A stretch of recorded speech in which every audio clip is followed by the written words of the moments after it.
Bonjour de nouveau. Nous voilà avec l'homme et tout son potentiel intérieur, toute sa richesse intérieure déposée en lui depuis toujours.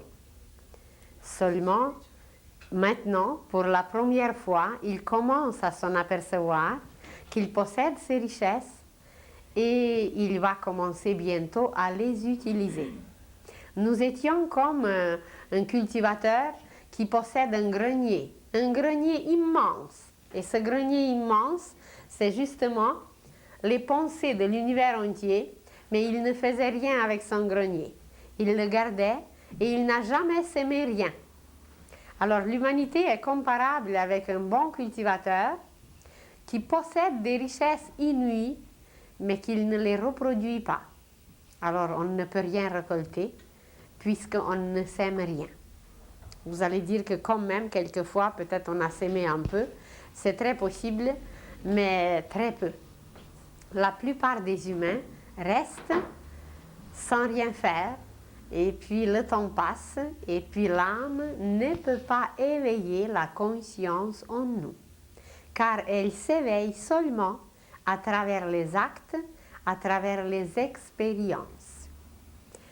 Tout ce que nous avons passé jusqu'à présent, c'était inconscient, ce n'était pas un travail conscient, car nous étions guidés par nos parents d'en haut, nous étions guidés par nos frères d'en haut, par nos frères aînés, nous étions guidés comme un enfant.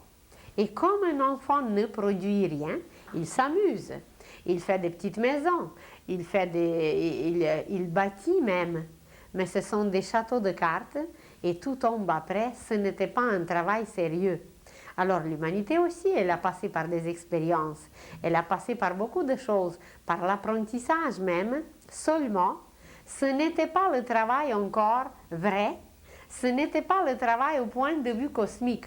C'était des petites bricoles qui nous concernaient nous-mêmes, mais l'homme n'est pas encore devenu le citoyen de l'univers, quelqu'un qui connaît les lois universelles et quelqu'un qui peut travailler au niveau universel.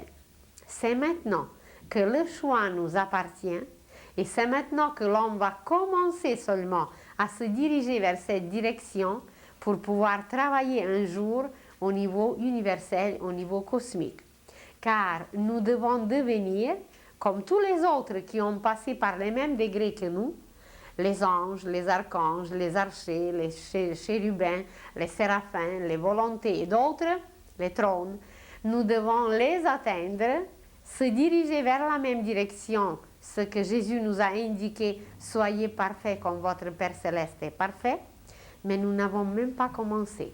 Nous sommes au niveau enfantin, notre conscience n'est pas éveillée et c'est présentement qu'elle s'éveille pour la première fois dans toute notre histoire, dans toute notre évolution.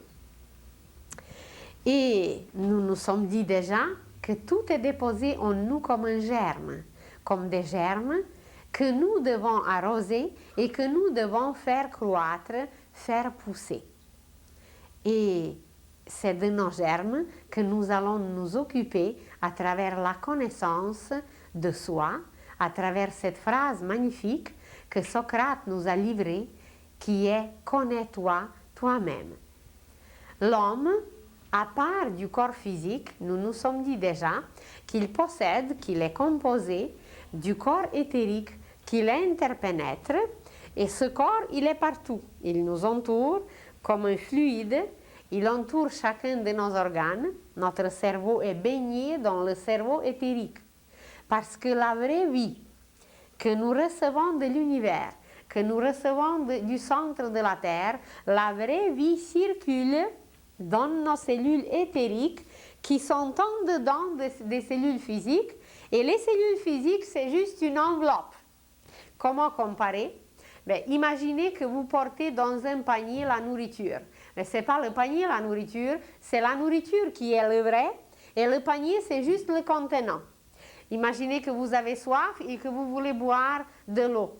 Ce n'est pas le verre qui est l'eau, c'est le contenant qui nous permet de tenir la vie, de tenir ce qui nous nourrit, de tenir l'aliment et puis la vraie nourriture c'est dedans.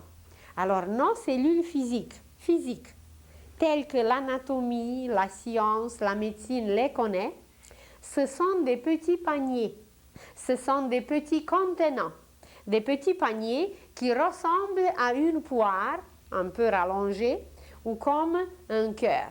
Un cœur qui est un peu plus prolongé, alors ça donne une poire. Et nos cellules physiques, que la science, la médecine, l'anatomie connaissent, ce sont des contenants.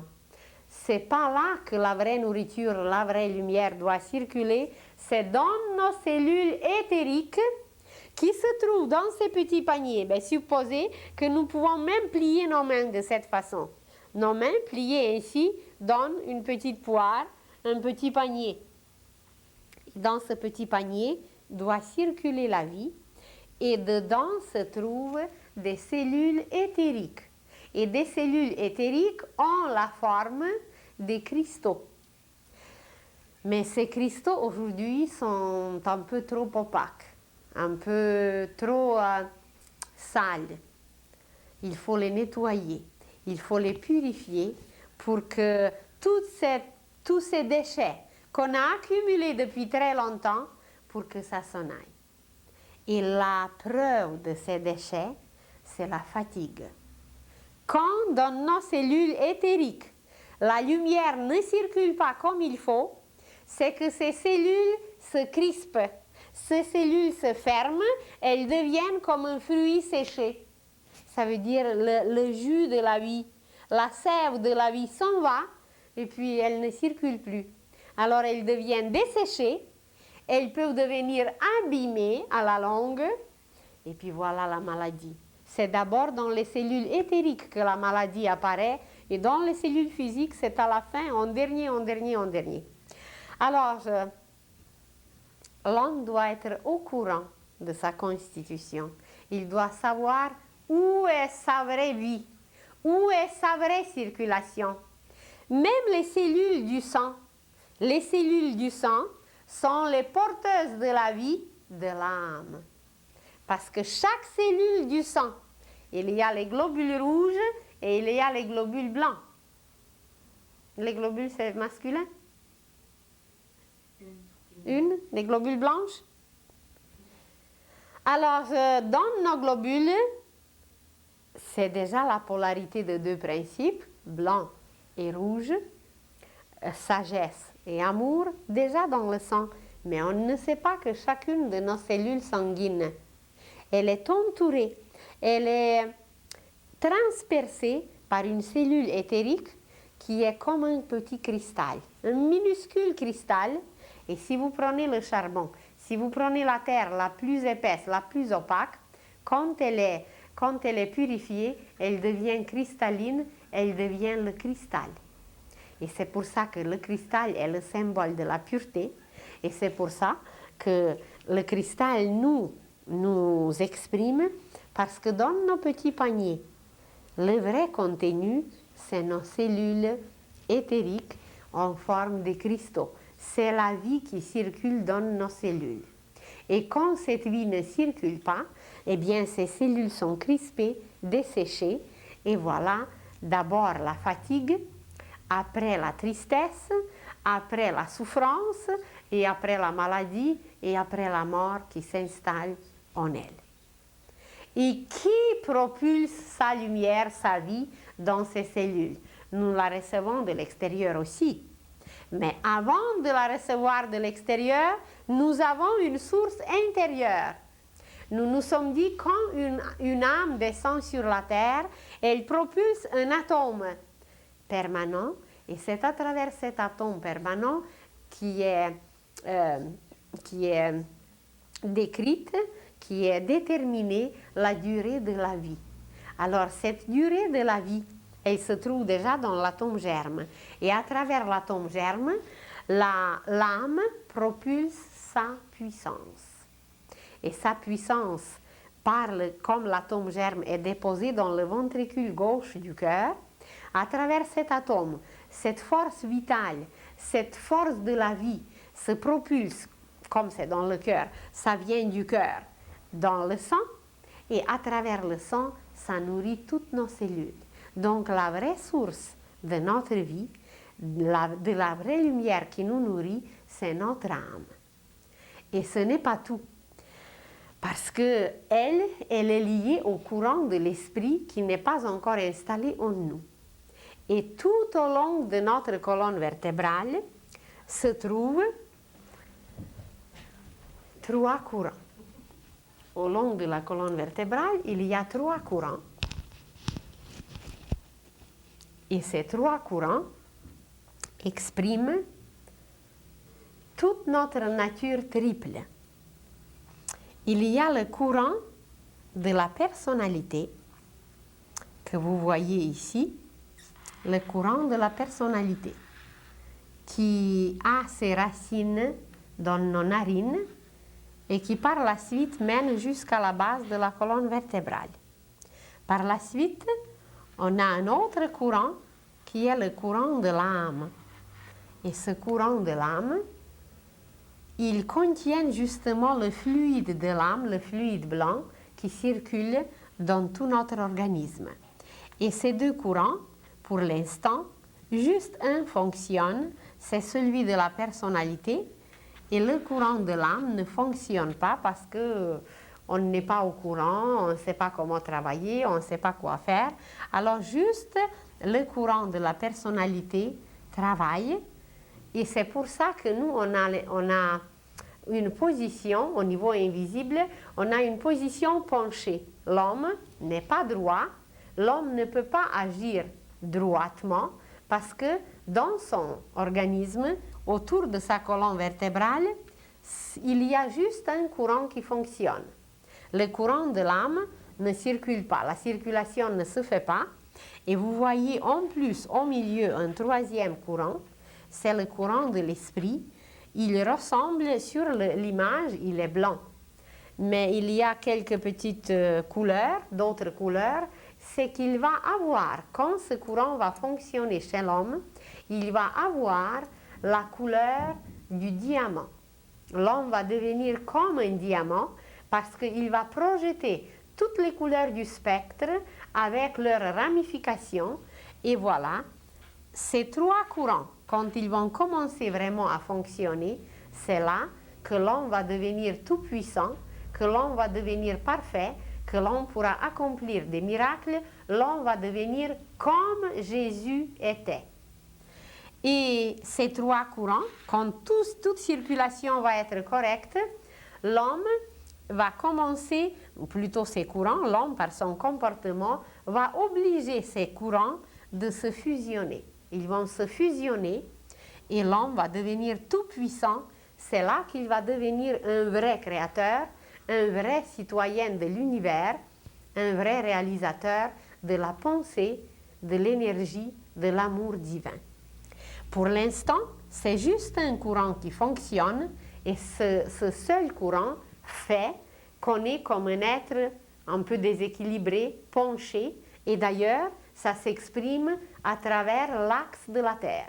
Le fait que l'homme n'est pas bien axé. L'homme n'est pas axé à l'énergie divine. L'homme est axé à toutes sortes d'autres choses, sauf à la vraie source qui doit le nourrir, à l'énergie de l'esprit. Alors, ça fait que nous sommes des êtres un peu déséquilibrés, que nos actions sont mauvaises, que nos buts ne sont pas atteints et que nos réalisations sont destructives. Et ça va permettre, cette notion va permettre à l'homme de travailler sur sa bonne position pour qu'il arrive à être équilibré, pour qu'il utilise bien le courant de l'âme et le courant de l'esprit. Et de cette façon, tout va s'équilibrer en lui, il va être lié à l'énergie divine et toutes ses réalisations vont devenir constructives, créatives, divines. Et où sont liés ces 3 courants? Ces 3 courants sont liés à la base de la colonne vertébrale. À la base de la colonne vertébrale, il y a un endroit spécial, qui est la base même, où il y a une centrale d'énergie, et ces énergies sont présentement en état de sommeil, en état latent. c'est comme une centrale énergétique qui peut exister n'importe où dans notre monde, mais que l'énergie de cette centrale n'est pas utilisée. Alors, supposez une centrale quelconque et que cette centrale n'est pas utilisée. Alors, chez l'homme, en nous-mêmes, il existe à la base de la colonne vertébrale une énergie qui a été déposée depuis des millénaires, une énergie de l'esprit, mais en état latent, en état de sommeil, et cette énergie sommeille, et c'est pour ça que nous nous sentons impuissants, complètement impuissants, isolés, etc., parce que cette énergie ne fonctionne pas. Les orientaux appellent cette énergie enroulée, parce qu'en réalité, elle est en forme de la spirale, elle est enroulée. Et en sanskrit, le mot enroulé veut dire Kundalini. Alors Kundalini, c'est une énergie enroulée à la base de la colonne vertébrale que l'homme ne sait pas encore utiliser parce que c'est une énergie extrêmement puissante. Imaginez un barrage, imaginez une centrale d'énergie et qu'il y a des kilowatts et des kilowatts et des kilowatts d'énergie, mais il faut savoir comment l'utiliser pour justement l'amener à un bon but. Parce que si nous ne savons pas l'utiliser, qu'est-ce que ça peut provoquer? Eh bien, ça peut faire sauter notre centrale, et c'est ça qui arrive dans certains cas, où les êtres se précipitent à l'utiliser sans savoir comment, sans savoir pour quel but, et sans avoir le degré de la pureté nécessaire, le degré de la moralité nécessaire pour utiliser cette puissance divine. Mais cette centrale énergétique, elle n'est pas seule. Nous sommes liés à cette centrale par nos narines et avec chacune de nos respirations, nous devons la toucher, nous devons l'éveiller, mais nous ne le faisons pas car l'homme respire seulement avec un tiers des poumons. L'homme, surtout occidental, ne sait pas respirer. Et quand nous avons parlé la semaine passée des écoles initiatiques, où on apprend tout, on apprend comment s'asseoir à table, on apprend comment manger, on apprend comment respirer, on apprend comment regarder pour ne pas projeter une lumière déformée, pour ne pas foudroyer quelqu'un qui est devant nous, pour ne pas déclencher les ondes inharmonieuses. On apprend comment faire les gestes harmonieux. Essayez chez vous de manger en silence sans faire le moindre bruit. Mais vous allez voir quelle maîtrise extraordinaire vous allez atteindre. Je suis de ce siècle et chez nous, les parents ne nous permettaient jamais parler à table. La table, c'était sacré et j'ai mangé dans beaucoup de familles en Russie et malgré le régime qui est là et malgré le communisme qui est là, il y a des traditions anciennes. Sans savoir peut-être expliquer trop par un langage ésotérique pourquoi c'est ainsi, mais c'est respecté et c'est tenu et ces traditions sont sacrées. La table, c'est un endroit sacré où on a le droit de mettre seulement du pain, la nourriture, les assiettes et les mains, et rien d'autre. Nous, on était des enfants. Je n'ai jamais vu en Russie de mettre les enfants s'asseoir à table. Parce qu'il y a cette notion intérieure de l'âme qui ne le permet pas de le faire. On s'est dit déjà que la table, c'est un autel, où les choses, les rites les plus sacrés doivent s'accomplir. Et un de ces rites, c'est quoi? Eh bien, c'est le rite de manger. C'est le rite d'absorber la nourriture qui est la chair du Christ. Nous mangeons dans des états déplorables où nous ne nourrissons aucune cellule. On en parlera d'ailleurs bientôt de la nutrition et vous allez voir qu'est-ce que nous produisons dans notre corps avec une attitude ignorante, déplorable, telle que nous utilisons présentement dans notre monde occidental. Nous ne savons pas manger, nous ne savons pas respirer, nous ne savons même pas nous asseoir correctement parce que c'est courant, il faut que ça fonctionne. Il faut que ça soit débloqué. Alors cette lassitude d'aujourd'hui, le corps est presque comme défait. comme s'il n'y avait pas de système osseux dans le corps, il n'y a aucune attitude correcte. Il y a une lassitude au lieu d'avoir une attitude. Et évidemment, c'est bouché, ça ne marche pas et on ne peut rien utiliser et on reste dans un état misérable et on continue ainsi jusqu'à l'infini. Alors cette centrale, elle n'est pas la seule, mais je vous le dis seulement qu'elle est liée à nos narines par lesquelles nous captons à travers l'air des particules spéciales de la lumière qui sont contenues dans l'air. L'air est composé de 3 parties.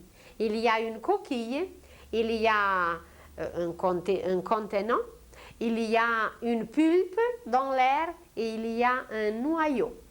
Et c'est ce noyau que nous devons capter, mais nous ne le captons pas parce que nous ne sommes même pas au courant qu'il existe. Alors, sur l'image suivante,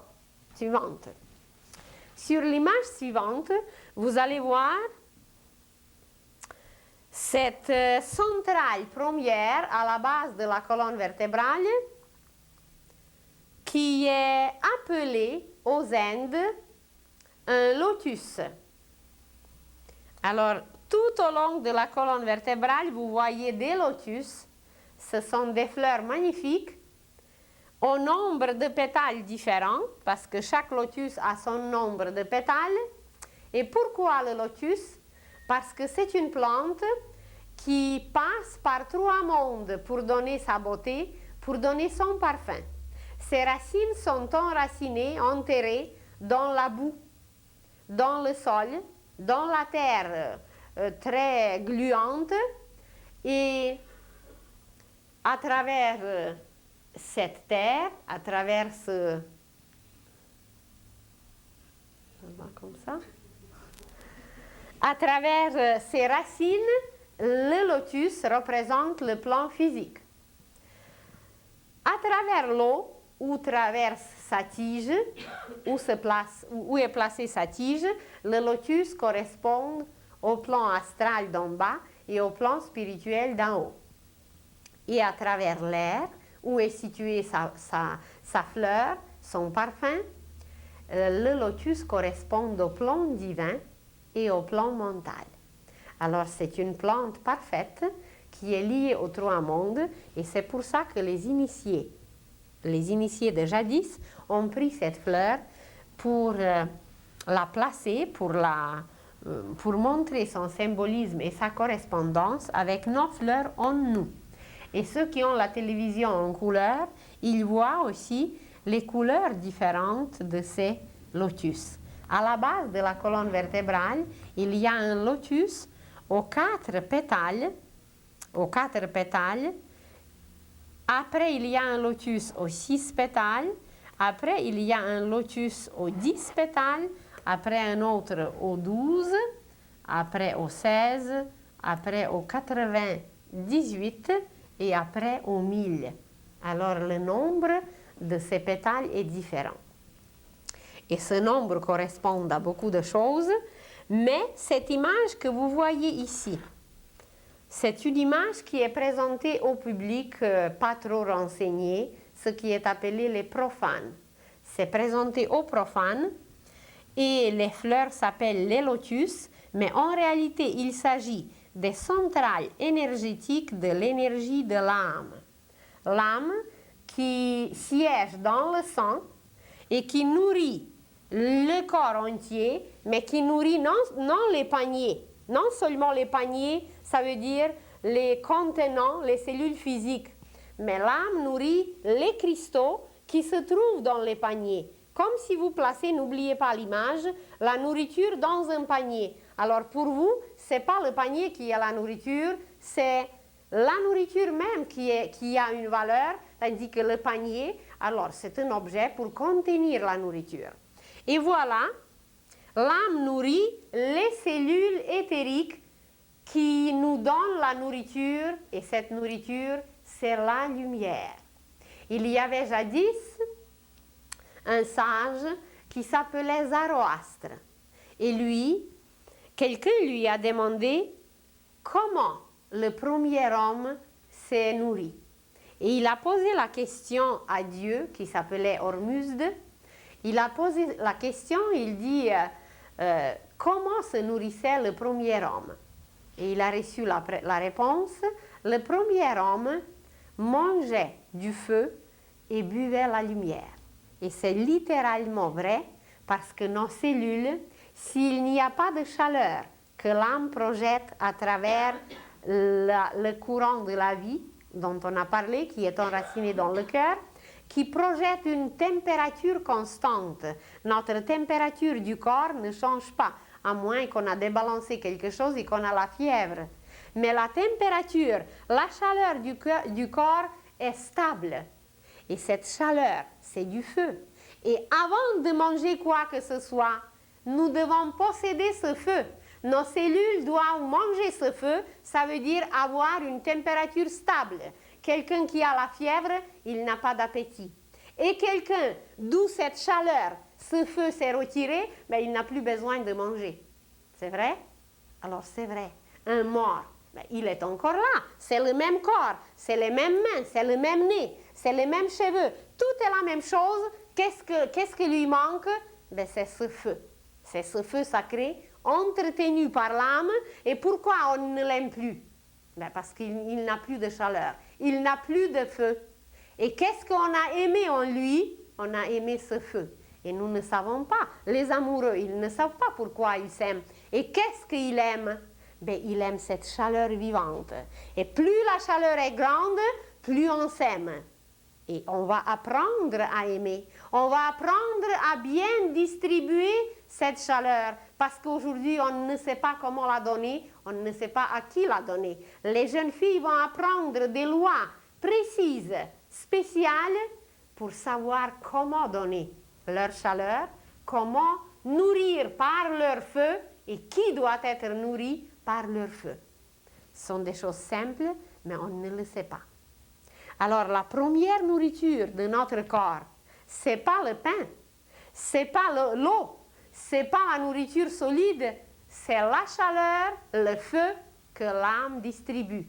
Et ce feu chauffe même les petits paniers qui sont nos cellules physiques. Eh bien, c'est ça qu'il faut savoir. Avant d'apprendre quoi que ce soit, avant de se diriger à l'école, mais c'est cette chaleur qui est indispensable, car sans elle, on est mort. Et on ne peut plus faire aucun mouvement, on ne peut plus rien admirer, on ne peut plus rien donner, et on se débarrasse de nous. On nous enterre. Parce qu'il n'y a pas de chaleur. Tout le reste est là. Et les glandes, et les organes, et les yeux, et les ongles, et les cheveux, tout est là, le corps au complet. Mais pourquoi on enterre les morts? Pourquoi on n'a pas compris? C'est la plus grande découverte de la science qui va être faite. Que la première des choses qui est dans l'homme, c'est la vie de l'âme. C'est le feu de l'âme, c'est le feu sacré qui est justement caché à la base de la colonne vertébrale et qui est entretenu du cœur jusque-là par cette circulation que nous voyons ici. Alors, quand cette découverte sera là, eh bien là, nous allons apprendre comment, par cette circulation correcte, voler dans l'espace. Comment aller étudier sur le soleil, tout en restant physiquement ici.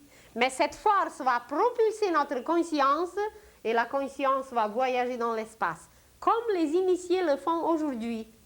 Aujourd'hui, avec une grande misère, on veut apprendre à faire un voyage astral. Mais c'est rien un voyage astral. Tout le monde le fait dès qu'on s'endort. Chaque rêve, c'est un voyage astral.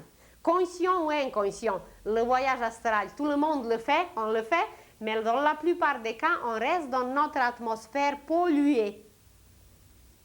Et quand on va savoir qu'est-ce qui est notre première nourriture, et au lieu de se nourrir de cette nourriture, nous introduisons d'autres combustibles dans nos cellules, des combustibles qui étouffent ce feu sacré.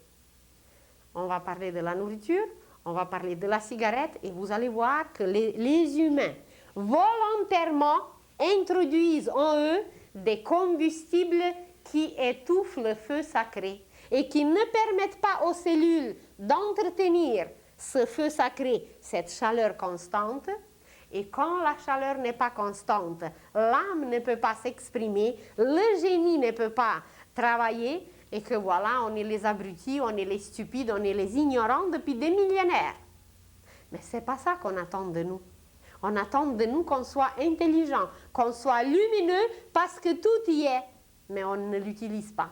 C'est comme si vous avez chez vous des meilleurs ordinateurs et des meilleurs appareils au monde, mais votre enfant ne sait pas utiliser. Mais tout est là.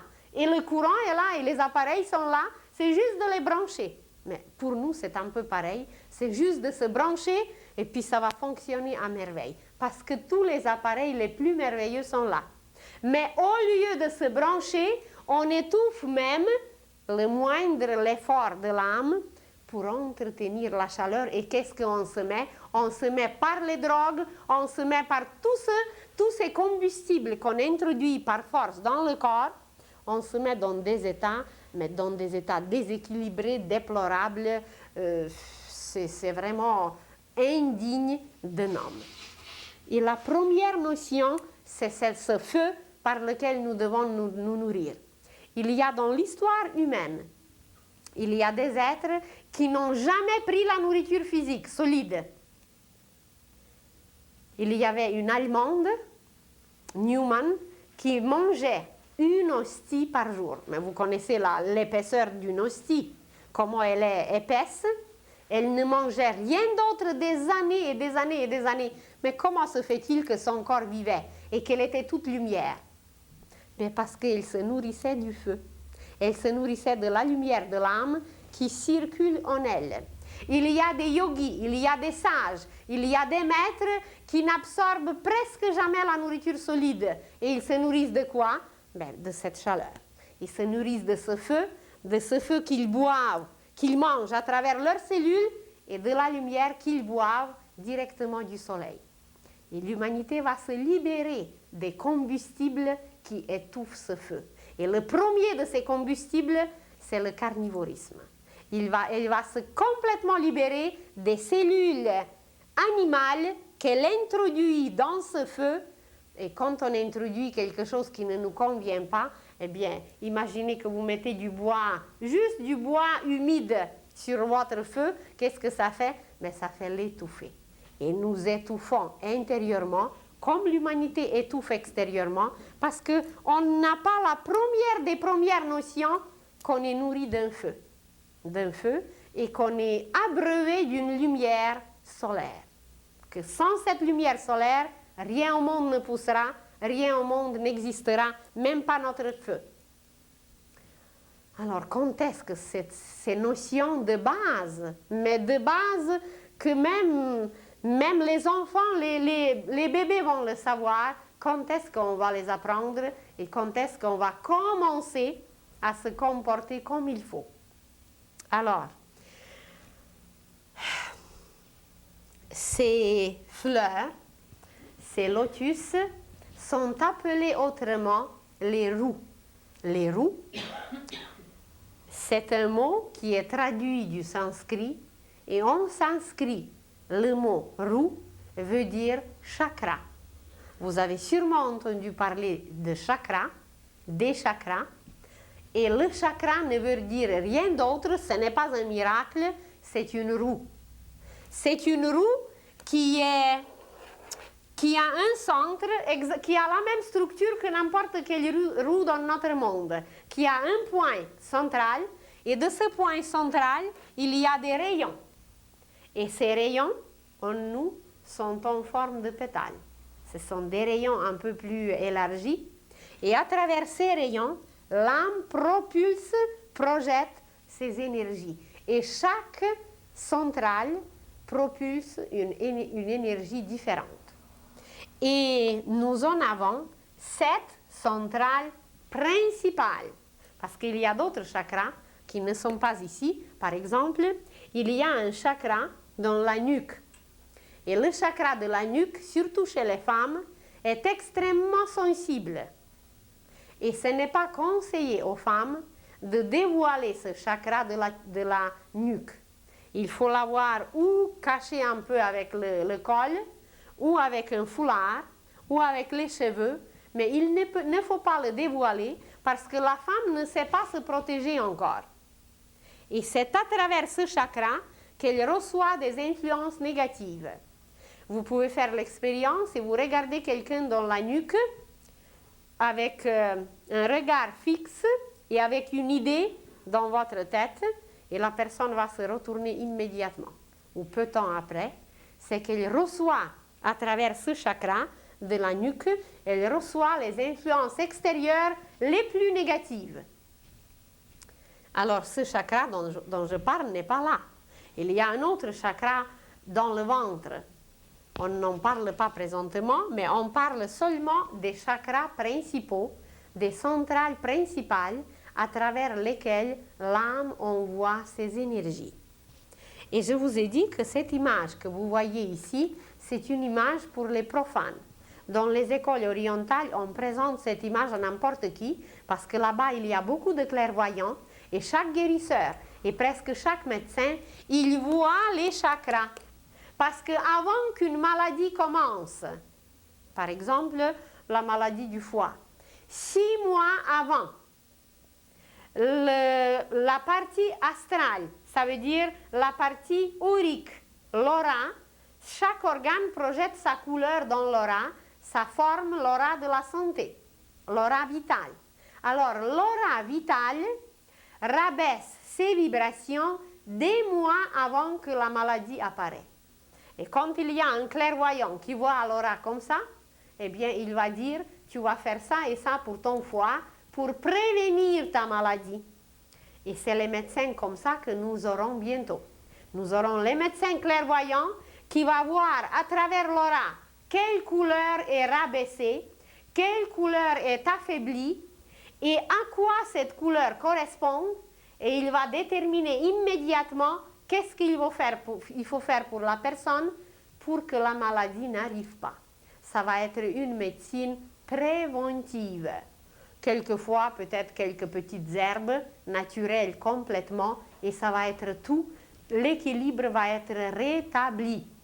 Et plus tard, non seulement de cette façon, mais plus tard, nous aurons, je ne sais pas si on va les appeler médecins, peut-être ils ne s'appelleront plus médecins, mais en tout cas, ils vont voir les chakras. Et ils vont voir quel chakra fonctionne moins fort, quel chakra ne propulse pas l'énergie comme il faut et quelle partie de l'organisme n'est pas pourvue, n'est pas nourrie suffisamment. Et il va indiquer à la personne, tu vas travailler avec telle et telle couleur, tu vas travailler avec telle et telle musique, tu vas contacter la nature tant et tant d'heures par jour. Tu vas t'exposer au soleil jusqu'à 10 heures du matin tous les jours. Parce que jusqu'à 10 heures du matin, le soleil est curatif. Et il va dire, pendant tant de temps, tu ne manqueras pas une fois, le lever du soleil. Parce qu'au lever du soleil, on peut faire le plein. En nous, on peut se recharger d'énergie le plus pure qui existe dans l'air et dans l'univers. Et les indications comme ça, non souffrantes, les indications qui ne coûtent rien du tout, juste quelques petits efforts, et tout va être rétabli, réorganisé, ressuscité dans l'organisme, même si les cellules étaient abîmées.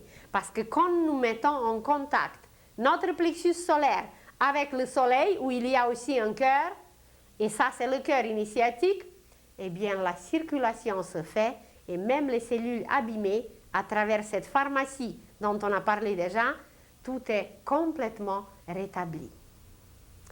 Et voilà, les futurs disciples, les futurs médecins, si vous voulez, c'est cette vision qu'ils auront. Juste cette vision pour les profanes. On n'est pas allé encore plus loin, tout à l'heure on va aller plus loin. Alors juste cette vision leur permettra de voir quel chakra fonctionne comment, et tout va être rétabli. Par exemple, aujourd'hui, ce chakra jaune que vous voyez ici, cette centrale énergétique jaune, elle s'appelle le chakra du cœur. Le chakra du cœur. Et l'humanité presque entière travaille aujourd'hui énormément avec ce chakra. Ça veut dire qu'on essaye de développer l'amour, mais à travers cet essai de développer l'amour, on développe la haine. Donc, le chakra ne fonctionne pas comme il faut. Il ne fonctionne pas dans le sens correct, mais dans le sens inverse. Et quand en nous, ce chakra n'a pas la possibilité de fonctionner comme il faut, comme le cœur nous tire vers une direction et quand le cerveau, l'intellect, va nous tirer vers une autre direction, ces tiraillements constants vont provoquer dans ce chakra un déséquilibre. Et ce déséquilibre dans le chakra du cœur, qui doit propulser une force vitale dans le cœur physique, ce déséquilibre va déséquilibrer le travail dans le cœur physique et toutes les crises cardiaques, sans exception, sont dues au travail inharmonieux et incorrect du chakra du cœur. Et je n'ai pas ici l'image, mais la prochaine fois je vous l'apporterai. Ces chakras sont vraiment présentés comme des fleurs. Et ces fleurs ont leurs pétales tournés vers le haut. Le seul chakra qui a ses pétales tournés vers le bas présentement, c'est le chakra du cœur et le chakra aux 1000 pétales. Le chakra aux 1000 pétales, il est encore tourné complètement vers la matière et le chakra du cœur, il est aussi tourné vers le bas. Et par chaque geste de générosité, d'un amour impersonnel, d'un amour altruiste, d'un service humanitaire, nous tournons ces pétales vers le haut. Et ce n'est pas tout. C'est non seulement que nous tournons les pétales vers le haut, mais la science va découvrir bientôt que nous ne connaissons pas notre cœur comme muscle. La science va découvrir que le cœur d'un brute, d'un criminel, est complètement différent du cœur d'un saint. Comme muscle physique, sans parler du cœur éthérique, du chakra du cœur. Comment est le cœur d'un brute? Il est composé des stries horizontales. C'est un muscle qui fait son travail parfaitement bien, mais il y a seulement des stries horizontales. Et ces stries horizontales laissent traverser, laissent tout couler, rien ne s'arrête dessus. Ça veut dire les qualités, les vertus ne sont pas travaillées, ne peuvent pas être travaillées parce que même s'il y a quelques petites lumières qui traversent, ça descend comme si vous mettez dans un panier où il y a juste dans une direction des parties, ben, l'eau traverse, l'eau ne s'arrête pas. L'eau, c'est la vie. Et qu'est-ce que nous faisons? Qu'est-ce qu'a un saint? Qu'est-ce qu'un homme qui cultive les qualités, qui cultive les vertus, qui cultive son caractère? Qu'est-ce qu'il a? Il tisse son cœur littéralement, comme un tisserand qui ajoute un fil après l'autre. Il y a la trame et il y a la chaîne, c'est ça? La chaîne, la trame et la chaîne. Alors, nous, par le moindre geste harmonieux, par un geste de générosité, c'est pas pour rien que l'Église nous a tellement parlé de donner, d'être généreux, d'être bon. On ne savait pas pourquoi, mais aujourd'hui on le sait. C'est pour se tisser, pour se bâtir nous-mêmes, parce que nous ajoutons des stries verticales et de cette façon, notre cœur devient un contenant bien tissé où l'amour peut être contenu, où l'amour peut être placé, où le Christ peut vraiment demeurer, ce qui est arrivé dans le cas de Jésus. Je vous ai dit déjà qu'en Italie, il y a un prêtre qui a retrouvé un appareil qui peut capter les ondes du passé. Et non seulement les ondes sonores, mais aussi les images. Et dans ces images, on peut revoir la vie de n'importe qui dans le passé comme dans un film. Et la vie de Jésus, par exemple, était filmée. Il y avait des pièces de théâtre jouées à l'époque de Socrate, à l'époque grecque, à d'autres époques qui étaient filmées et qui sont aujourd'hui au Vatican. Mais ce n'est pas seulement ça qu'on va voir. Mais on va voir les émanations du cœur de ces êtres qui vivaient jadis. On va voir quelle était la qualité du cœur de Jésus. Ce n'est pas seulement l'image physique qui est intéressante, mais quelle était la qualité qui s'exprimait. Imaginez qu'on va voir l'aura de ces êtres, qu'on va voir la musique qu'ils projetaient, qu'on va voir la vie qu'il propulsait, par laquelle il ressuscitait tout le monde.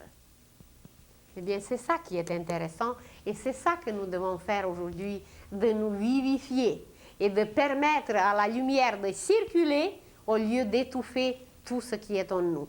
Et chaque fois que nous commettons une erreur, chaque fois qu'on a écouté notre intellect et qu'on était mal dans notre peau et qu'on avait des remords et qu'on avait tout cela, ça provoque un déséquilibre parce qu'on a supprimé la lumière, on a déséquilibré ce travail, le mouvement harmonieux, rythmique de ces pétales. Comme une fleur, quand elle s'ouvre, bien c'est toute une splendeur à observer, mais on ne sait pas comment elle s'ouvre. On voit tout d'un coup, hop, elle est déjà ouverte. Mais le travail qu'elle fait, on ne le connaît pas. La musique qui s'exprime à travers son parfum, on ne connaît pas. Alors, nos fleurs, les chakras, les roues, ces centrales magnifiques de lumière qui possèdent un parfum dont on n'a aucune idée, nous les brimons aujourd'hui. Nous les dérangeons aujourd'hui, nous les étouffons aujourd'hui. Et puis, c'est pas pour rien qu'on meurt, c'est pas pour rien qu'on se déséquilibre, c'est pas pour rien que l'humanité va périr parce qu'elle étouffe en elle-même. Alors, juste le chakra du cœur, qui doit être aujourd'hui le plus actif, à travers lequel l'humanité doit s'exprimer aujourd'hui, parce que finalement, elle doit montrer ce qu'elle est, mais elle montre d'une façon encore déplorable, qu'elle montre la haine au lieu d'exprimer l'amour. Elle casse ses propres pétales, elle brime ses propres cellules et que voilà, une telle crise, même les crises du cerveau, c'est bien lié avec le travail des chakras et voilà, la médecine future va découvrir ces merveilles et elle va prévenir. Alors, il y a le chakra à la base de la colonne vertébrale qui s'appelle comme ça, le chakra de la base. C'est le Kundalini en hindou, en sanskrit, qui veut dire une énergie enroulée. Et cette énergie enroulée n'est pas encore utilisée aujourd'hui, elle est en sommeil. Et un jour, nous allons apprendre l'histoire de la Belle au bois dormant. Et nous allons apprendre que la Belle au bois dormant, c'est nous. C'est la force féminine, c'est le principe féminin qui sommeille en nous. C'est pas pour rien que la Belle au bois dormant, elle dort.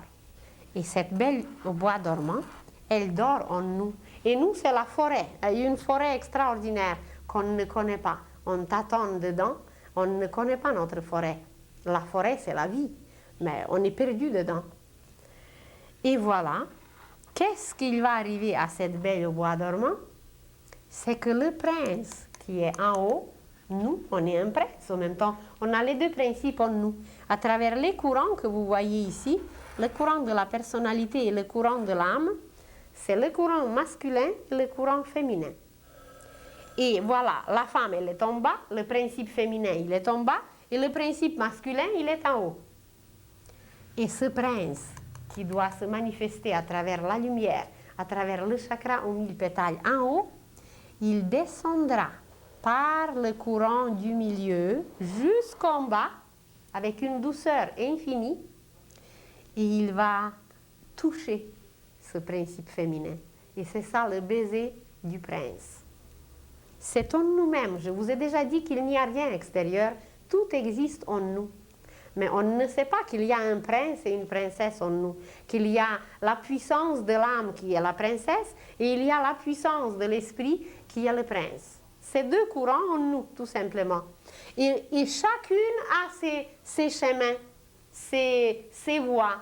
Et que le prince qui viendra s'installer ici, par la lumière, par cette utilisation de la lumière dont on parle, il descendra par son chemin, parce que le courant du milieu, c'est le courant de l'esprit, c'est le courant du prince.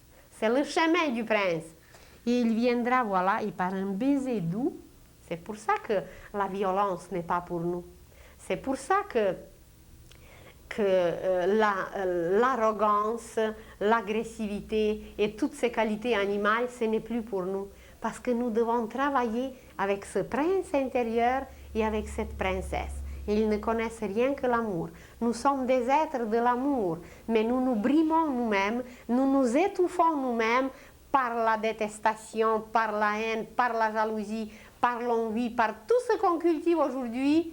On étouffe notre princesse et notre prince, puis on est des êtres abominables, misérables, des monstres. Alors c'est là. Toute beauté est là, toute la splendeur de la création est là, mais on ne peut même pas parler pardon, encore aujourd'hui, parce qu'on va être considéré qu'on est des flyés, qu'on est des je ne sais pas quoi. Ce sont les faits scientifiques. Ce sont les faits que la science, la médecine, tout le monde va découvrir, mais quand? Il y a quelques initiés, quelques maîtres qui connaissent aujourd'hui tout cela et qui exposent aux humains en les invitant librement, volontairement, par leur propre volonté, par leur propre liberté, de suivre ce chemin de la lumière, de l'esprit et de l'âme. Parce que toute la vie y est.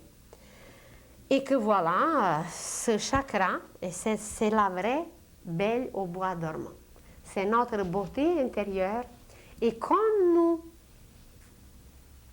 cultivons la beauté, quand nous nous entourons de la beauté, quand nous faisons une ambiance de la beauté, quand nous créons une ambiance de la beauté, quand nous faisons des gestes beaux, des gestes pleins de sens, des gestes pleins de vie, nous n'utilisons rien d'autre que cette puissance. Nous n'utilisons rien du tout que ça par nos moindres gestes beaux, par l'ambiance de beauté que nous créons.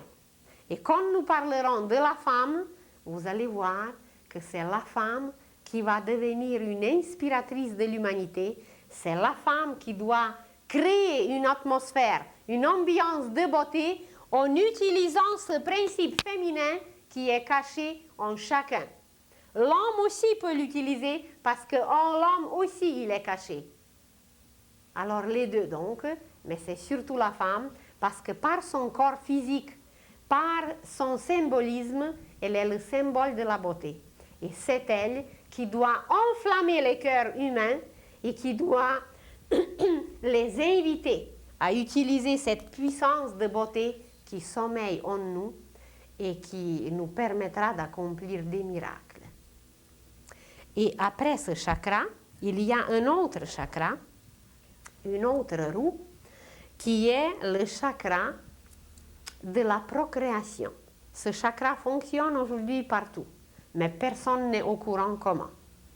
Par exemple, les jeunes filles n'ont aucune idée comment ce chakra fonctionne en elles et comment profiter, bénéficier du travail de cette centrale pour créer les bébés, les génies.